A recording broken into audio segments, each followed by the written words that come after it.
Hello guys, in this video I am going to show you how to use the details function on your selfies on the Facetune application if you want to bring out beautiful details on your face such as your eyes and lips.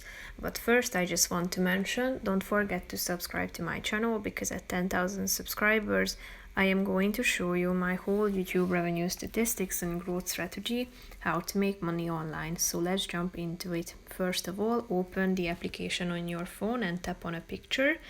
Then click on the retouch button down below, which is the second option. After that, you should slide to the right side of the screen until you find this details option and tap on it.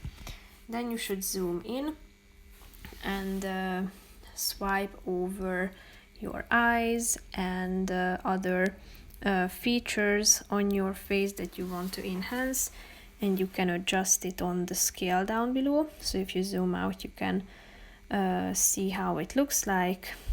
You can use the slide in the middle to enhance these parts. So if you are satisfied with the result, click on the check mark icon down below in the right side corner of the screen, thereby saving your changes. So that's pretty much it for this video, guys. See you in the next one. Bye bye.